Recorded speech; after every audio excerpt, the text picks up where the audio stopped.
Así que, hermanos, bueno, en esta noche toca continuar con el estudio del libro de Hechos, un hermoso libro, y a modo de un pequeño resumen, para no adentrarnos de lleno en el capítulo 3, que es lo que nos toca en esta noche, recordemos un poquitito, brevemente, que el libro de Hechos es un libro que tiene 28 capítulos, pero que podemos dividirlo en tres partes muy importantes, centrándonos en la iglesia del Señor y en los hechos que el Señor está haciendo a través de su iglesia. Recordemos que el libro lo podemos dividir en tres partes que es muy importante tenerlas presentes. En primer lugar, desde los capítulos 1 al 7, está la iglesia, la obra de la iglesia en Jerusalén. Y algunos también dicen que en realidad es el Señor obrando a través de su iglesia en Jerusalén. De los capítulos 8 hasta el 9 y versículo 31, casi hasta el final del capítulo, vamos a ver a la iglesia en Judea y en Samaria. O también volvemos a repetir lo mismo, o el Señor obrando a través de su iglesia allí en Judea y en Samaria. Y luego del capítulo 9, versículo 32 hasta el final, la iglesia hasta lo último de la tierra. O nuevamente el Señor obrando a través de su iglesia hasta lo último de la tierra. Es un libro histórico, es un libro narrativo, el libro de Hechos de los Apóstoles, algunos lo llaman el quinto evangelio, y narra básicamente los primeros 30 años aproximadamente de la iglesia, de la fundación de la iglesia y los primeros pasos de la iglesia en la historia. Y algunos dicen también que son las cosas que Jesús comenzó a hacer y a enseñar en los evangelios, continuaron luego por el Espíritu Santo siendo ejecutadas, y allí las vemos en el libro de los Hechos. Ahora, nos toca, como dijimos antes, ¿no es cierto?, en el capítulo 3, y la iglesia está en Jerusalén todavía, ¿no es cierto? Como vimos en la primera división, la iglesia todavía sigue en Jerusalén. A mí me gusta mucho pensar, y hasta lo uso a veces como regla mnemotécnica, que en el capítulo 1, versículo 8, la palabra de Dios dice que, diciendo, ¿no es cierto?, el Señor le dice allí a los que estaban, dice, recibiréis poder cuando haya venido sobre vosotros el Espíritu Santo, y me seréis testigos en Jerusalén, en toda Judea, en Samaria, y hasta lo último de la tierra. Justamente, ¿no es cierto?, haciendo hincapié en estas divisiones que mencionábamos al principio. Capítulo 1, versículo 8.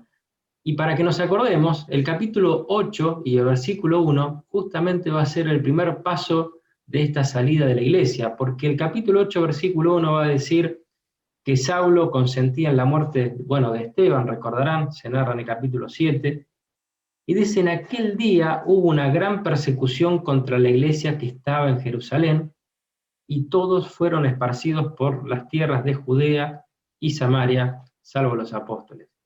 La persecución, la prueba, la dificultad, de la que a veces realmente nos lamentamos, no nos gusta padecerla, pero fue la prueba, fue la dificultad, fue la persecución la que permitió el continuar con la obra que ya Dios había determinado, ¿no es cierto? Con la persecución, la iglesia fue esparcida, pero no huyendo, sino predicando. Es hermoso esto, ¿no es cierto? No es que salió corriendo, huyendo de alguna forma de la persecución, sino que iban siendo perseguidos, pero continuando, mostrando quién era el Señor de sus vidas, el Señor Jesucristo. Entonces nos centramos en el capítulo 3. Y vamos a este capítulo lo vamos a poder dividir, yo tomé la libertad de dividirlo en dos temas. En primero, desde el versículo 1 hasta el versículo 11, vamos a ver un milagro que se va a dar en este capítulo.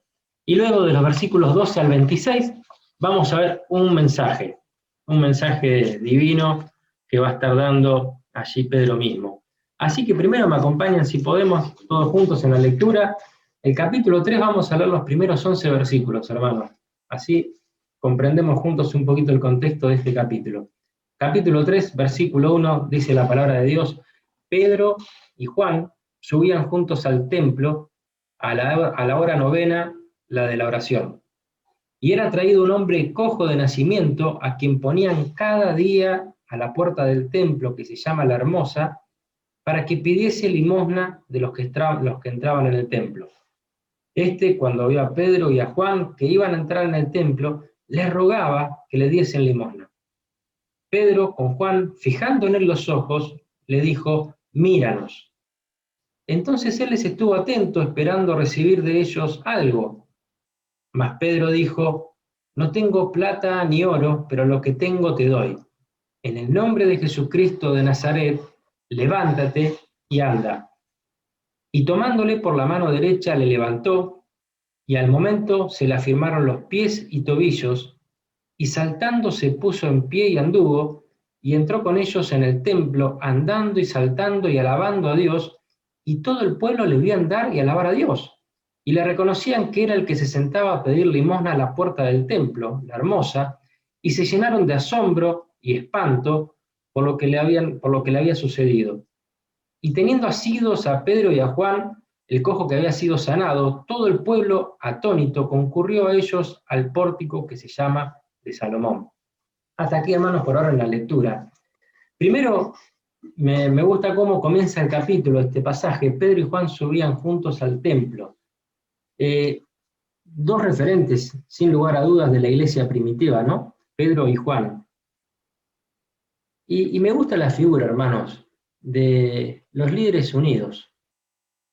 Si bien todos los hermanos, por supuesto, debemos estar unidos, pero que hay una hermosa figura de que Pedro y Juan estaban transitando juntos. Y se los ve juntos en varias oportunidades. Aquí están transitando juntos para ir al templo. En el capítulo siguiente, no quiero hacer spoiler al que continúa, pero vamos a ver que ellos son arrestados y van a estar juntos en la cárcel. En el capítulo 8, versículo 14, vamos a ver que también ellos van juntos justamente a Samaria, cuando la iglesia es esparcida, para ver las cosas que allí acontecían. Pedro y Juan también corrieron juntos a la tumba cuando se enteraron de que Jesús ya no estaba allí en la tumba. Qué bueno ver esta unidad. Más allá de las situaciones, pasaron por momentos en los cuales pensaban también distinto, tanto Pedro como Juan, pero estaban unidos. Y se nos ve una hermosa figura. Queridos hermanos, que esto pueda llegar a ser realmente algo que observemos. Debemos caminar juntos. La iglesia del Señor tiene que estar unida. No puede haber diferencias que nos separen a tal punto de no hablarnos o de pelearnos o de discutir. La palabra del Señor nos dice que en esto conocerán que son mis discípulos, que os améis los unos a los otros. Es hermoso ver el ejemplo aquí de Pedro y de Juan en este sentido. Pero también continuamos avanzando y dicen que, bueno, que estaban yendo al templo a la hora de la oración. Ahí puede llegar a existir ¿cómo iban al templo? ¿Qué pasó con ellos? ¿Todavía eran judíos? No, iban al lugar donde estaban los enfermos, ¿no es cierto? ¿A dónde ir a predicar sino justamente a los de su nación, a los judíos? Y estaban yendo a la hora en donde sabían que iba a haber mucha gente allí en el templo. Y justamente con esta misión estaban yendo. Pero veamos por favor el versículo 3. Y dice que cuando vio Pedro, el cojo, ¿no? Cuando vio a Pedro y a Juan que iban a entrar en el templo, les rogaba que le diese una limosna. La figura que ocurre aquí es maravillosa, hermanos. Porque este hombre cojo, como leímos anteriormente, tenía una vida como la que tuvimos seguramente todos nosotros antes de conocer al Señor. Dice la Escritura allí que este hombre era llevado y era dejado en ese lugar cada día. Y muchos de nosotros, aunque podamos caminar o aunque podíamos movernos por nuestros propios medios, dice la palabra de Dios que éramos esclavos del pecado. Dice la palabra de Dios que nosotros estábamos muertos en nuestros delitos y pecados, no éramos ni conscientes. Una persona muerta no tiene conciencia de lo que hace. Por lo cual, todo lo que hacíamos era errado. Y este hombre cojo era dejado allí.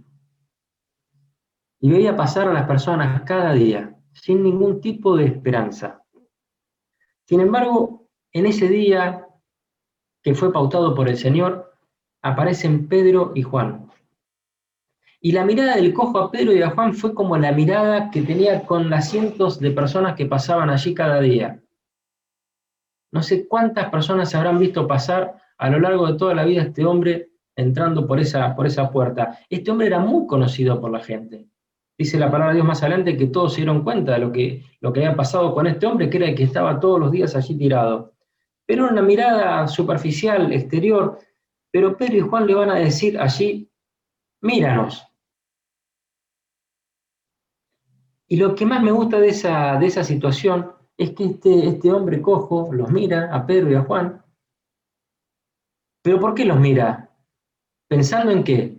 En recibir de ellos algo, lo que recibía, las monedas, las limosnas, lo que sobraba, o lo que uno había pensado darle, che, acordémonos que está este hombre, y le daban alguna moneda, nada que le cambiara la vida radicalmente. Simplemente lo que las otras personas habían decidido, pero no podían cambiar la vida de este hombre. Y me hace pensar, hermanos, en a veces muchos de nosotros, ¿no? Tal vez hoy estamos aquí en esta reunión esperando recibir algo, pero me gustaría pensar, no importa quién está hablando hoy en esta noche aquí, es mi oración, hermanos, y la de muchos de ustedes, que esté hablando el Señor en esta noche. Y si lo que están recibiendo esta noche es del Señor, y lo hacen con ese corazón y con esa mente abierta a que realmente el Señor hable en los corazones en esta noche, Dios permita que pase como pasó con este hombre, ¿no? Esperaba recibir una limosna, unas monedas, algo que le ayude a un sustento muy frágil, muy paupérrimo para lo que este hombre tenía, sin ningún tipo de esperanza. Esperaba recibir unas monedas y recibió piernas. Esperaba recibir algo que se gastase, que se corrompiese, que se dilapidase de un día para el otro, y recibió la posibilidad de cambiar su vida, de caminar. Hermanos y queridos amigos que están en esta noche aquí, en esta reunión, si alguna vez creíste en Cristo, si alguna vez ya hemos recibido al Señor, hemos creído en Él, nos hemos arrepentido de nuestros pecados, qué bueno que podamos ver en la palabra del Señor en este día, como dice Pablo a Timoteo, que le echemos mano a la vida eterna. Que estemos recibiendo realmente lo que Él nos va a dar, no lo que a lo mejor en este día agitado, venimos de un tiempo sumamente, hermanos, ¿no es cierto?, difícil. Me acuerdo ayer, estaba repasando aquí el estudio y de repente a la hora de la cena voy y miro un poquito el noticiero para ponerme al día y me enteré de todo el lío que se había armado. Qué momentos realmente difíciles, ¿no es cierto? Nos quitan la atención, pero pensemos en este mandato, en esta advertencia de Pablo a Timoteo, echémosle mano a la vida eterna. Ahora, si no sos de Cristo, si nunca realmente has tenido esta decisión, no te conformes con escuchar un mensaje, no te conformes con algo que probablemente pueda llegar a olvidarte. Recibe a Cristo y pasa de muerte a vida. Es una obra que, como bien dijo allí, ¿no es cierto?, Pedro y Pablo, no tenemos plata ni oro, no tenemos lo que estás esperando, tenemos lo que no estás esperando, pero que te va a dar mucho más, que nadie te lo va a quitar, y es la salvación y la vida eterna que solamente Cristo da a aquellos que creen en Él. Qué hermoso momento. Hay una aplicación, ¿no es cierto?, que yo pienso con esto, que es todo eso que pensamos que es malo, que es inútil, cobra, puede ser, o sea, esperamos tal vez algo que no tiene mucha consistencia, como lo que esperaba este cojo, pero puede cobrar un valor inimaginable cuando recibimos del Señor. Esperaba unas monedas y recibió unas piernas. Ahora, esta situación causó un alboroto tal que dice la palabra de Dios que todas las personas en el templo se amotinaron, ¿no es cierto? Se juntaron para ver lo que estaba pasando. Yo no sé, imagínense realmente este hombre que estaba ahí, siempre igual, era parte como una estatua ahí parada perdón, no parada, sino una estatua ahí postrada en la puerta llamada La Hermosa, y resulta que ahora lo veían saltando. Y me gusta también la figura esta de que Pedro y Juan les tiran la mano, y este hombre estira su brazo y se echa a levantar, ¿no es cierto? Y en ese momento dice que se le fortalecen los pies, los tobillos, y salta. Qué maravillosa la figura, verdaderamente, qué lindo pensar que cuando recibimos lo que Dios nos da, es algo que nunca imaginamos, es algo realmente que nos enriquece. Ahora, pasamos al versículo 12 y a la segunda parte de este capítulo, que es justamente el mensaje. Y a mí me gusta mucho lo que pasa en este versículo de transición. Acompáñenme, por favor, para leer este pasaje del versículo 12 al 26, y vamos a leer allí algunas cosas importantes que vamos a estar comentando más adelante. Dice el versículo 12 que viendo esto, Pedro respondió al pueblo: varones israelitas, ¿por qué os maravilláis de esto? Y prestemos atención a esto, ¿no? Dice: ¿o por qué ponéis los ojos en nosotros, como si por nuestro poder o piedad hubiésemos hecho andar a este? El Dios de Abraham, de Isaac y de Jacob, el Dios de nuestros padres, ha glorificado a su Hijo Jesús, a quien ustedes se entregaron y negaron delante de Pilato, cuando éste había resuelto ponerla en libertad. Pero ustedes negaron al santo y al justo y pidieron que se os diese a un homicida, y mataron al autor de la vida, a quien Dios ha resucitado de los muertos, de lo cual nosotros somos testigos. Y por la fe en su nombre, a este que vosotros veis y conocéis, le ha confirmado su nombre, y la fe que es por él ha dado a esta completa sanidad en presencia de todos ustedes. Pero ahora, hermanos, sé que por ignorancia lo habéis hecho, como también vuestros gobernantes. Pero Dios ha cumplido así lo que antes había anunciado por boca de todos sus profetas: Jesucristo había de padecer. Así que arrepentíos y convertíos para que sean borrados vuestros pecados, para que vengan de la presencia del Señor tiempos de refrigerio, y Él envíe a Jesucristo, que os fue antes anunciado, a quien de cierto es necesario que el cielo reciba hasta los tiempos de la restauración de todas las cosas, de que habló Dios por boca de sus santos profetas, que han sido desde tiempo antiguo. Porque Moisés dijo a los padres: el Señor vuestro Dios os levantará profeta de entre vuestros hermanos, como a mí, a él oiréis en todas las cosas que os hable. Y toda alma que no oiga a aquel profeta será desarraigada de su pueblo, y todos los profetas desde Samuel en adelante, cuantos han hablado, también han anunciado estos días. Vosotros sois los hijos de los profetas y del pacto que Dios hizo con nuestros padres, diciendo a Abraham: en tu simiente serán benditas todas las familias de la tierra. A vosotros primeramente Dios, habiendo levantado a su Hijo, lo envió para que os bendijese, a fin de que cada uno se convierta de su maldad. Hemos leído el capítulo completo, pero me quiero centrar ahora en estos primeros versículos, que es, como les decía al principio, la transición, ¿no es cierto? En el versículo 12, fíjense que lo que ocurre aquí, lógicamente, hace que todas las personas que estaban allí en el templo, ¿en quién ponen los ojos? ¿A quién le prestan atención? ¿A quiénes estaban mirando en ese momento? Al cojo, por supuesto, pero también a Pedro y a Juan.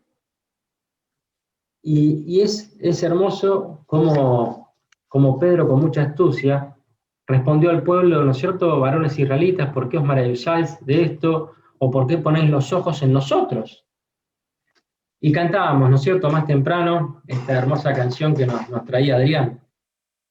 Y qué mejor aplicada, ¿no es cierto? Pon tus ojos en Cristo Jesús. Y Pedro va rápidamente a hacer esta advertencia a las personas que estaban prestando su atención justamente a él. Pedro le dijo primeramente al cojo: míranos, para dar un mensaje.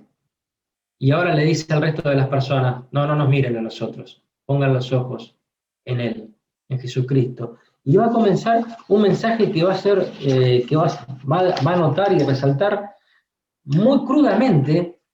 Y me gusta porque muchas veces nosotros pensamos que el Evangelio solamente se habla de una parte, ¿no es cierto?, del perdón, y está bien, pero también hay que hablar del pecado. Y Pedro va a ser muy, muy duro y muy intrépido en la acusación que va a hacer a los judíos. Los va a acusar de que ellos se entregaron a Jesús. Los va a acusar de que negaron a Jesús. Los va a acusar de que ellos pidieron a un reo y a un malhechor, a un homicida, como dice allí la Escritura, en lugar de Jesús. Y va a acusarlos de que ellos mataron al autor de la vida. En contraste con todo lo que ellos hacen, Pedro va a anunciar de que Dios a este, que ellos de alguna forma estaban negando, Dios lo había resucitado de los muertos. Y va a decir que también Dios le ha glorificado. ¿De qué resumida forma, con qué dureza, con qué claridad Pedro expone este mensaje? Y me hace pensar, hermanos, antes de meternos un poco en algunos temas de este mensaje de Pedro, que no perdían el tiempo. ¿Cómo pudieron aprovechar la situación para hablar el mensaje más importante que Pedro y Juan podían mencionar, que es el Evangelio de Jesucristo, que es la obra que había hecho el Señor a nuestro favor? Versículo 13 dice, ¿no es cierto?, va a hablar acerca del Dios de Abraham, de Isaac y de Jacob, el Dios de nuestros padres, ha glorificado a su Hijo. Una mejor traducción, por decirlo con mucho respeto, ¿no es cierto? Una mejor traducción es la palabra siervo allí. Porque justamente va a hacer hincapié el pasaje, dice, a quien vosotros entregasteis y negasteis. Y la palabra allí es siervo porque podemos vincularla muy bien con el pasaje de Isaías, ¿no? Capítulo 53, que conocemos muy bien, que arranca en el capítulo 52, versículo 13. Este pasaje va a decir, he aquí que mi siervo será prosperado, será engrandecido y exaltado, y será puesto muy en alto. Pero después va a comentar todo lo que ese siervo va a padecer. Varón de dolores, experimentado en quebranto, como que escondimos de él el rostro, fue menospreciado, no lo estimamos. Y el versículo 11 de ese capítulo de Isaías va a decir, verá el fruto de la aflicción de su alma y quedará satisfecho. Por su conocimiento justificará mi siervo justo a muchos y llevará las iniquidades de ellos. De este siervo, profetizado por Isaías, es de quien ahora está hablándoles Pedro a este pueblo, para que sean bien familiarizados a quién ellos estaban matando. No estaban matando a un profeta, estaban matando a ese siervo del cual profetizó Jeremías. ¿Y lo estaban matando? No, él estaba poniendo su propia vida. En el versículo 14 vemos que también se lo titula al Señor, dice, ustedes negaron al santo y al justo. ¿De quién se puede decir esto sino justamente del Mesías, no? Les está diciendo Pedro con mucha claridad, no, ustedes no negaron a una persona más, no negaron a una persona importante, negaron al Mesías, negaron a aquel que como nación estamos esperando, negaron a aquel del cual hablaron todos los profetas, va a decir luego más adelante Pedro, a esta persona ustedes negaron, a esta persona ustedes se entregaron, a esta persona ustedes mataron. Y el versículo 18 y 19 nos llama a cambiar la visión. Fíjense, el versículo 18 y 19 dice, pero Dios ha cumplido así lo que había antes anunciado por boca de todos sus profetas, que su Cristo había de padecer. Y entonces va a decir allí Pedro, así que arrepentíos y convertíos para que sean borrados vuestros pecados, para que vengan de la presencia del Señor tiempos de refrigerio. Pedro va a decir aquí, todo esto que ustedes cometieron como error, el Mesías lo cargó allí en la cruz.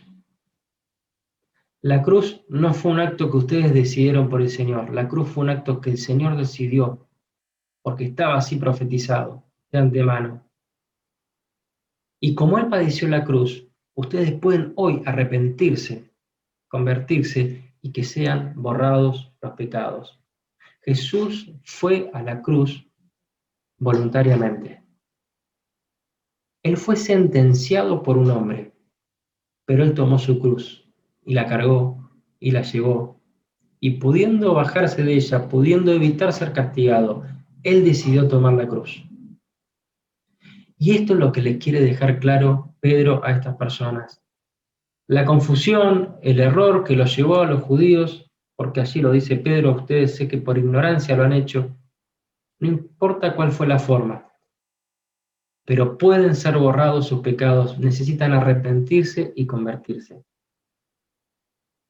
Queridos hermanos, esto es un hermoso capítulo, este es un hermoso capítulo realmente. El libro de los Hechos es un libro que nos trae realmente mucha ayuda para comprender cómo la Iglesia dio sus primeros pasos. Vimos el mes pasado, cuando estudiábamos el capítulo 2, acerca de la Iglesia perseverante, la Iglesia unida, la Iglesia que se reunía para adorar, para alabar, para ayudarse mutuamente. Pero la Iglesia también que, aún en las dificultades, anunciaba a Cristo. Y este capítulo, si nos deja alguna enseñanza, es que Pedro y Juan, como líderes, como referentes, a los cuales debemos de alguna manera hoy observar y prestar atención a sus pasos, nosotros también, hermanos, seamos iguales. Esta situación difícil que vivimos como país, qué mejor oportunidad para hablar acerca del Dios del cual todos nosotros esperamos que vuelva. Qué bueno es saber que tenemos esperanza. No sabemos el día ni la hora, pero un día va a volver el Señor. Y puede ser pronto. No dejemos para mañana ni para la semana que viene a aquella persona de la cual le debemos hablar de Cristo hoy. No dejemos pasar el tiempo, porque ese tiempo no es nuestro. No sabemos cuándo el Señor volverá a buscar a su iglesia, cuándo el Señor terminará la situación de todos estos tiempos. Pero recordemos cómo arrancó todo. El mundo tal vez está hoy mendigando la moneda que mendigaba este cojo. Vayamos con amor a las personas que nos rodean, y llevémosle no la moneda, llevémosle el mensaje de salvación. Eso que puede cambiar la vida de ellos para siempre, como lo hizo el Señor un día con nosotros. Queridos hermanos, que el Señor nos ayude para hablar de hecho, para hablar con nuestra vida y para hablar también con nuestras palabras.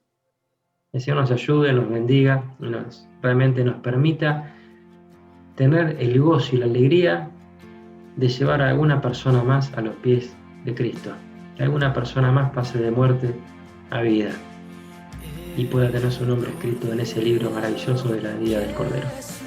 El Señor nos bendiga, hermanos, y nos ayude y a que esto sea así en nuestras vidas. Amén.